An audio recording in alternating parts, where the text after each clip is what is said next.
Hi guys! Hapon na. Ano oras na ba? 4, 5 na actually. Sinundo ako ni Dan. Kasi I work today. 7:30 to 4:10. Sinundo ako ni Dan. Tapos nagpunta kami ng Kmart. Namili siya ng mga ano niyo guys. Fishing churva. Pupunta kami kina Manay Chona na naman. So we will go sa last weekend of January. Kasi ano siya, long weekend siya. So we will go there. What do you have in there? Scissors. What did you get? Scissors. Fishing rod. Do a hole, babe. Oh my goodness. Buying at $50. $50. Sige na, show us what else you got. Tackle box. Floaties. Squid jags. That is all. What are you gonna do with those? Why did you buy those? Fishing Mount Gambier. Hello, it's very windy outside. Oh no, it is too big. Eliminative. Oh, that is so scary. Okay. Tingnan nyo guys, oh may mga ganyan pa, oh. She's not a very good tackle box, babe.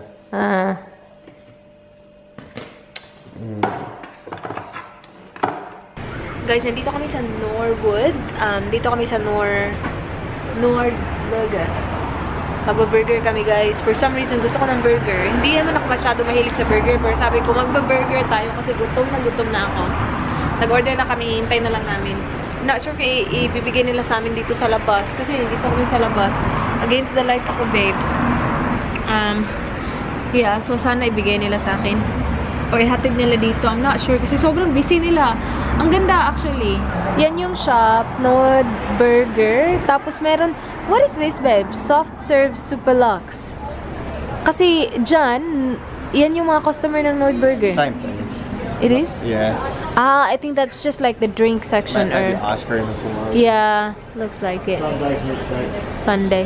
Walang katao-tao dun sa Sunday nila, yung lahat nandun sa burger na side. Yung nagsabi nito na masarap daw is yung asawa ng kambal ni Dan. Dito daw masarap. We got our burgers. Ito yung akin, hot burger. Tapos pinlagyan ko siya ng American cheese. Tapos kay Dan, basta yung may bacon yung kay Dan. Oh, yummers! Tapos yung chips. The burger place at Tristan's a lot better. Below his office? Yeah. I haven't been there. What do they have in there? Burgers.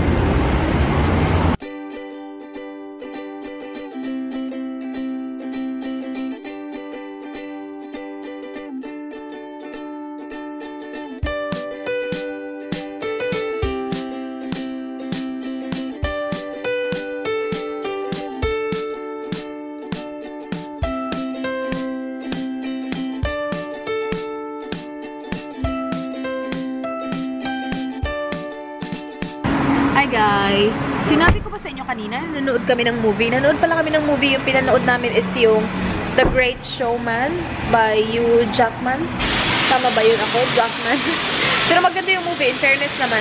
Malamig. Nandito pala kami sa Happy Wash DIY. Happy Wash DIY. Iwawash lang ni Dan yung car. So ito yung nilalagyan mo na siya ng $1. Tapos maglalabas siya ng tubig. Tapos ikaw na bahala mag-wash. So ito yung itsura niya. Pag nilagay mo yung $1 dyan, tapos press ka, hala, rinse. Okay. Okay. Yan. Yan lang.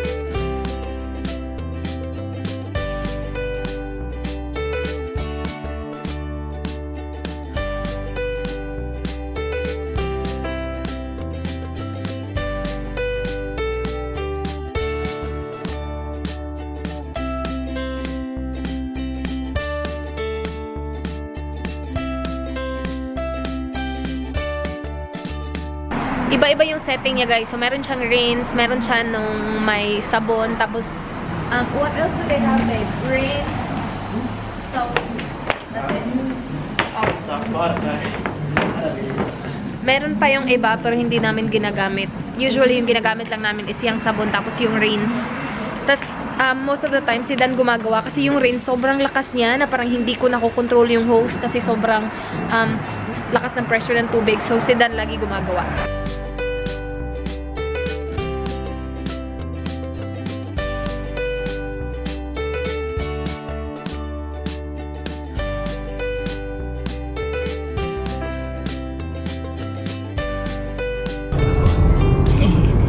Good morning! Good morning, good morning, good morning, good morning. Ano na tayo? Sunday, guys. I'm working. 7:30 yung start ko. It's already 7. I have red lipstick. I have red lipstick on kasi I'm not feeling well. Mag-ano sana ako, magko-call in sick. Sabi ko na kay Dan. Ginising ko siya. Nag-alarm ako siguro mga 5:40. Tapos sabi ko kay Dan, ayoko pumasok, babe. Sabi niya, sige. Tapos nagbago yung isip ko. Sabi ko, I'm already up. Tapos sabi ko, tapusin ko na lang yung day, diba? Kasi ano naman gagawin ko sa bahay? Okay lang naman, yung nose ko lang naman. Tapos atching ako ng atching. Yun yung nakakainis kasi atching ako ng atching, nakakahiya. Parang lima-lima, sunod-sunod, nakakahiya talaga. Anyway, gumising siya. Ginising ko siya siguro mga 5 minutes before 7. Sabi ko, tara na. Sabi niya, nanaginip ako. Na nag-colinsi ka daw. Sabi ko, hindi pa naginip yun. Totoo yun. Anyway, we're off to work. Bibili lang ako ng pang lunch ko dun sa binibilhan namin, IGA. Yons. How's your morning, babe? Good. Good. What time did you sleep last night? Not late. Not late? That's good. Nag-red lipstick ako para hindi masyadong halata na na para akong halo, yung init na, nakaano pa ako. Oh, malamig kasi, sabi 14 degrees daw. But I think sinet ko yung sinet ko yung akin na sobrang lamig naman. Sobrang init naman pala. Okay. Dito na kami sa IGA, guys. Bili lang ako ng food for my lunch.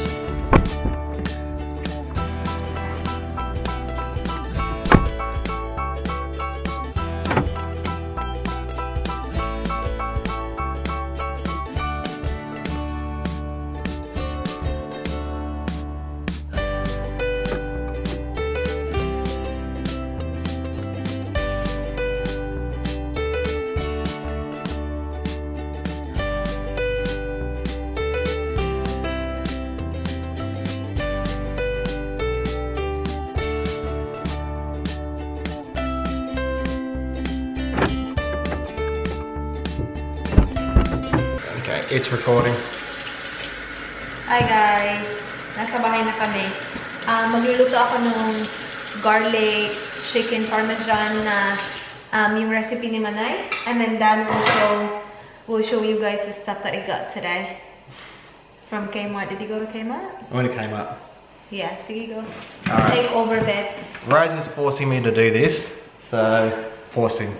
Because I know you guys care about my fishing buys.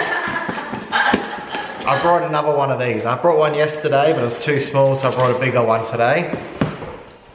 Bargain. Neil will like this. Neil will like this. No, because he only watches my video. This is only for Neil. I got a bait knife, pliers. This is what you take the hook out of the fish's mouth.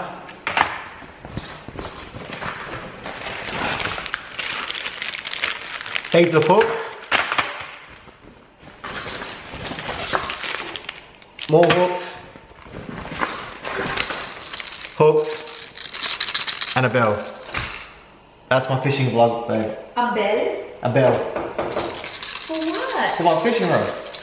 So when it's sitting there and you catch a fish and you're not touching the rod, this will make a noise. How much is the bell? Guys, lulutuin ko lang yung hindi naman siya parang sauce nung chicken garlic parmesan na niluluto ko. So yung chicken ko nandito na sa oven. Again, ito yung recipe ni Manay. So kung gusto nyo ma-check yung details ng recipe, Shona and My Kids, yung channel niya sa YouTube. pupunta kami doon. Kaya si Dan sobrang excited na mag-fishing kasi pupunta kami doon sa long weekend, end of January. So, doon kami mag-fishing kasi Dan. So, yung sa sauce, yung kailangan lang is butter, and then Parmesan cheese, tapos crushed garlic. At least yun yung ginagamit ko. So, mga ganito karaming butter. Marami kasi chicken yung niluto namin. Siguro bumili sila ng 8 pieces, I think. And then, nag-add pa siya ng 5 pa. So, actually, dumating na kami dito, galing sinundo niya ako. Nakabili na siya ng chicken nun. Tapos, pagdating namin dito, inano ko na siya, parang kinat ko na yung chicken kasi kinakat ko yung wing, yung pinaka-wing na part, kinakat ko siya into 3. Nung nakat ko na siya, sabi ni Dan parang kulang. So, bumalik siya sa shop. Bumili siya nun. And then, yeah, he added 5 more. So, yun. And then, Parmesan. Where's the Parmesan cheese? So, butter, tapos Parmesan cheese, and then, yung garlic.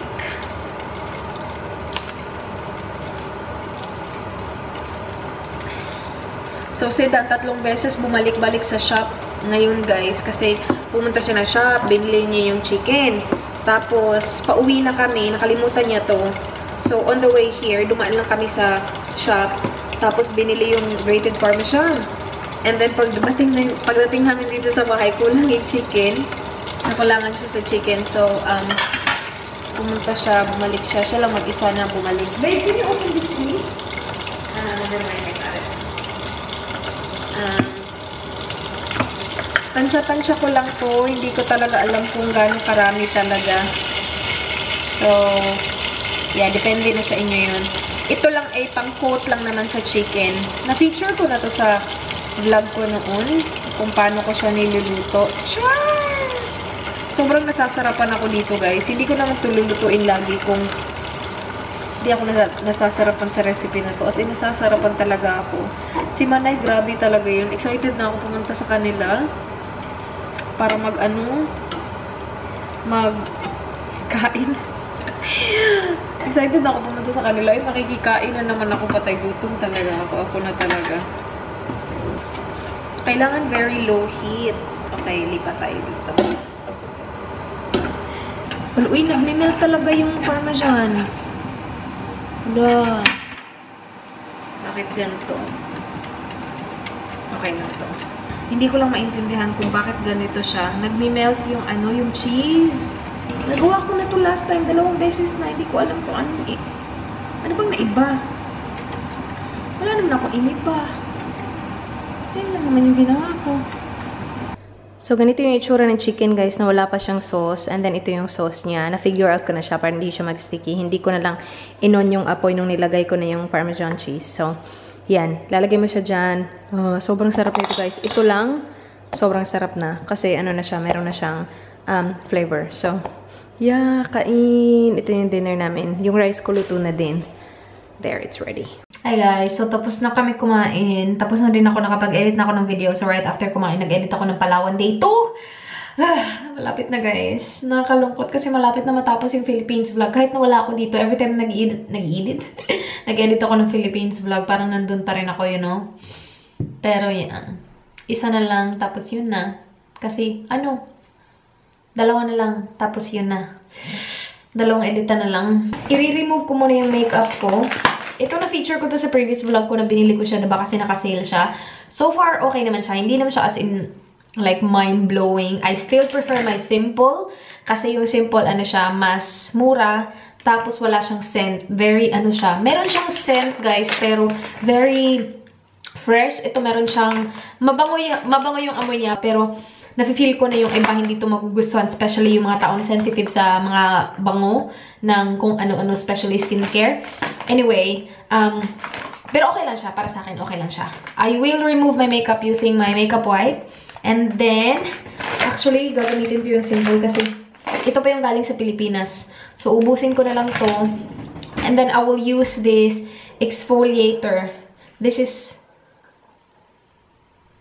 the Arcona I was just like looking for an exfoliator kasi nung nagpatanggal ako ng butlig guys, sinabi sa akin, nandito pa rin actually yung mga butlig ko. Ito yung pinaka-main na butlig na gusto ko tanggalin, yung nasa dito. Pero hindi niya matanggal kasi sabi niya, ayaw niyang tanggalin kasi daw very risky kasi sobrang lapit sa mata ko. And buti na lang talaga hindi niya yung ginawa. Kasi nung in-extract na yung aking mga butlig dito sa ilong ko, sobrang sakit talaga. Sabi ko lalo na siguro kung malapit sa ilong. Anyway, nung ginawa niya yung mukha ko, sabi niya, dapat mag-exfoliate daw ako. And I stopped exfoliating. I used to exfoliate before gamit yung maganda St. Ives. But I stopped using that. And now, I started using just recently. So, isang beses ko pa siya nagamit. The Arcona Cranberry Gommage. Is that how you pronounce that? Sobrang ganda nito guys. Meron siyang mga very tiny na exfoliating beads na hindi siya kasing harsh nung St. Ives. Maganda siya. And right after ko siya ginamit, sabi ko, wow, ang ganda ng aking skin. So, yun. Gagamitin ko na siya. Sabi dito, 2 to 4 times a week. So, I use this on Thursday, I believe. Off ko yun eh. Thursday. And then now it's Sunday. So, I'm gonna use it again. Guys, tatakbo ang ating Danny Boy. Balik Alindog program, babe? Is that the Balik Alindog program? Speak English. Speak English. Yeah. Iano ko lang siya, ihatid ko lang siya dun sa door, tapos matutulog na ako guys. Try ko matulog. Kasi sobrang aga ko pa bukas. Naka-set yung alarm ko 5:30 ng umaga. Kasi maaga yung shift ko. So, yeah. Tagal niya kasi tumakbo. 9 ano na. 5 past 9 na. Sabi niya kanina, tatakbo siya mga 8:45. Tapos anong oras na? 30 minutes delayed. Itong lalaking to eh. Anyway, yeah. Yun na yung vlog, guys. Thank you so much, guys, for watching. Please like this video if you enjoyed. Please subscribe if you haven't already. I hope to see you guys on my next one. Do not forget me. Goodbye. Good night. What are you looking for? Your shoes? Oh, here. Oh! Hala si Danny Boy.